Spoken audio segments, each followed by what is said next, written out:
The word of the Lord came to me, Son of man, set your face against the mountains of Israel, prophesy against them and say, You mountains of Israel, hear the word of the sovereign Lord. This is what the sovereign Lord says to the mountains and hills, to the ravines and valleys, I am about to bring a sword against you, and I will destroy your high places. Your altars will be demolished and your incense altars will be smashed, and I will slay your people in front of your idols. I will lay the dead bodies of the Israelites in front of their idols, and I will scatter your bones around your altars. Wherever you live, the towns will be laid waste and the high places demolished, so that your altars will be laid waste and devastated, your idols smashed and ruined, your incense altars broken down, and what you have made wiped out. Your people will fall slain among you, and you will know that I am the Lord. But I will spare some, for some of you will escape the sword when you are scattered among the lands and nations. Then in the nations where they have been carried captive, those who escape will remember me, how I have been grieved by their adulterous hearts, which have turned away from me, and by their eyes, which have lusted after their idols. They will loathe themselves for the evil they have done and for all their detestable practices. And they will know that I am the Lord, I did not threaten in vain to bring this calamity on them. This is what the sovereign Lord says, Strike your hands together and stamp your feet and cry out, Alas, because of all the wicked and detestable practices of the people of Israel, for they will fall by the sword, famine and plague. One who is far away will die of the plague, and one who is near will fall by the sword, and anyone who survives and is spared will die of famine. So will I pour out my wrath on them. And they will know that I am the Lord, when their people lie slain among their idols around their altars, on every high hill and on all the mountaintops, under every spreading tree and every leafy oak, places where they offered fragrant incense to all their idols. And I will stretch out my hand against them and make the land a desolate waste from the desert to Diblah, wherever they live. Then they will know that I am the Lord. The word of the Lord came to me, Son of man, this is what the sovereign Lord says to the land of Israel. The end. The end has come. Upon the four corners of the land. The end is now upon you, and I will unleash my anger against you. I will judge you according to your conduct, and repay you for all your detestable practices. I will not look on you with pity, I will not spare you. I will surely repay you for your conduct, and for the detestable practices among you. Then you will know that I am the Lord. This is what the sovereign Lord says. Disaster, unheard of disaster. See, it comes. The end has come. The end has come. It has roused itself against you. See, it comes. Doom has come upon you who dwell in the land. The time has come. The day is near. There is panic, not joy, on the mountains. I am about to pour out my wrath on you, and spend my anger against you. I will judge you according to your conduct, and repay you for all your detestable practices. I will not look on you with pity, I will not spare you. I will repay you for your conduct, and for the detestable practices among you. Then you will know that it is I the Lord who strikes you. See, the day. See, it comes. Doom has burst forth, the rod has budded, arrogance has blossomed. Violence has arisen, a rod to punish the wicked. None of the people will be left, none of that crowd. None of their wealth, nothing of value. The time has come. The day has arrived. Let not the buyer rejoice, nor the seller grieve, for my wrath is on the whole crowd. The seller will not recover the property that was sold, as long as both buyer and seller live. For the vision concerning the whole crowd will not be reversed. Because of their sins, not one of them will preserve their life. They have blown the trumpet, they have made all things ready, but no one will go into battle, for my wrath is on the whole crowd. Outside is the sword, inside are plague and famine. Those in the country will die by the sword, those in the city will be devoured by famine and plague. The fugitives who escape will flee to the mountains. Like doves of the valleys, they will all moan, each for their own sins. Every hand will go limp, every leg will be wet with urine. They will put on sackcloth and be clothed with terror. Every face will be covered with shame, and every head will be shaved. They will throw their silver into the streets, and their gold will be treated as a thing unclean. Their silver and gold will not be able to deliver them in the day of the Lord's wrath. It will not satisfy their hunger or fill their stomachs, for it has caused them to stumble into sin. They took pride in their beautiful jewelry and used it to make their detestable idols. They made it into vile images, therefore I will make it a thing unclean for them. I will give their wealth as plunder to foreigners, and as loot to the wicked of the earth, who will defile it. I will turn my face away from the people, and robbers will desecrate the place I treasure. They will enter it, and will defile it. Prepare chains. For the land is full of bloodshed, and the city is full of violence. I will bring the most wicked of nations to take possession of their houses. I will put an end to the pride of the mighty, and their sanctuaries will be desecrated. When terror comes, they will seek peace in vain. Calamity upon calamity will come, and rumor upon rumor.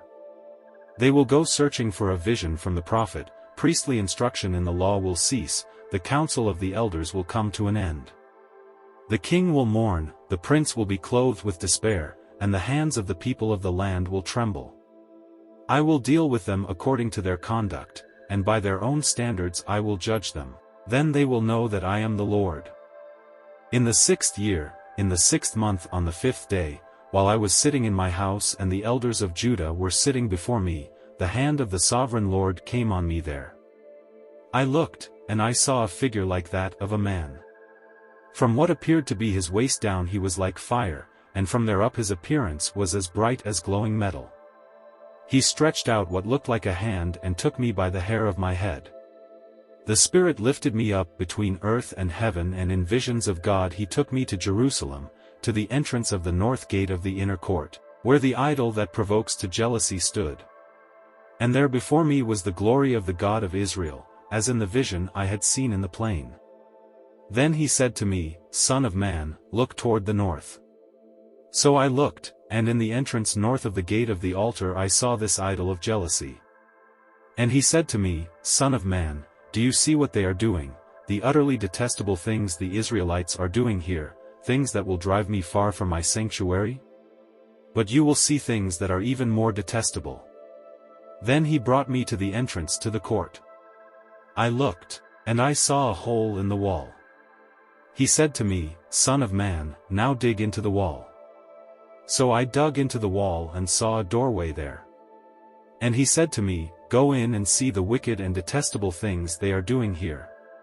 So I went in and looked, and I saw portrayed all over the walls all kinds of crawling things and unclean animals and all the idols of Israel. In front of them stood 70 elders of Israel, and Jazaniah son of Shaphan was standing among them. Each had a censer in his hand, and a fragrant cloud of incense was rising. He said to me, Son of man, have you seen what the elders of Israel are doing in the darkness, each at the shrine of his own idol? They say, The Lord does not see us, the Lord has forsaken the land. Again, he said, You will see them doing things that are even more detestable. Then he brought me to the entrance of the north gate of the house of the Lord, and I saw women sitting there, mourning the god Tammuz. He said to me, Do you see this, Son of man? You will see things that are even more detestable than this. He then brought me into the inner court of the house of the Lord, and there at the entrance to the temple, between the portico and the altar, were about 25 men. With their backs toward the temple of the Lord and their faces toward the east, they were bowing down to the sun in the east. He said to me, Have you seen this, Son of man? Is it a trivial matter for the people of Judah to do the detestable things they are doing here? Must they also fill the land with violence and continually arouse my anger? Look at them putting the branch to their nose. Therefore I will deal with them in anger. I will not look on them with pity or spare them. Although they shout in my ears, I will not listen to them. Then I heard him call out in a loud voice, "Bring near those who are appointed to execute judgment on the city, each with a weapon in his hand." And I saw 6 men coming from the direction of the upper gate, which faces north, each with a deadly weapon in his hand. With them was a man clothed in linen who had a writing kit at his side. They came in and stood beside the bronze altar. Now the glory of the God of Israel went up from above the cherubim, where it had been, and moved to the threshold of the temple.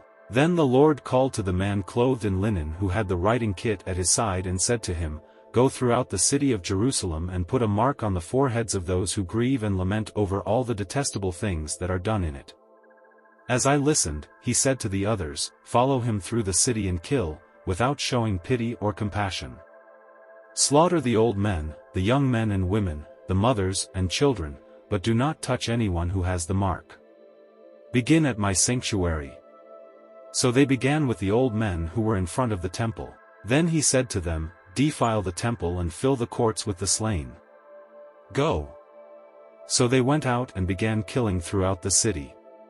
While they were killing and I was left alone, I fell face down, crying out, "Alas, sovereign Lord! Are you going to destroy the entire remnant of Israel in this outpouring of your wrath on Jerusalem?" He answered me, "The sin of the people of Israel and Judah is exceedingly great, the land is full of bloodshed and the city is full of injustice. They say, 'The Lord has forsaken the land, the Lord does not see.' So I will not look on them with pity or spare them, but I will bring down on their own heads what they have done." Then the man in linen with the writing kit at his side brought back word, saying, "I have done as you commanded." I looked, and I saw the likeness of a throne of lapis lazuli above the vault that was over the heads of the cherubim. The Lord said to the man clothed in linen, "Go in among the wheels beneath the cherubim. Fill your hands with burning coals from among the cherubim and scatter them over the city."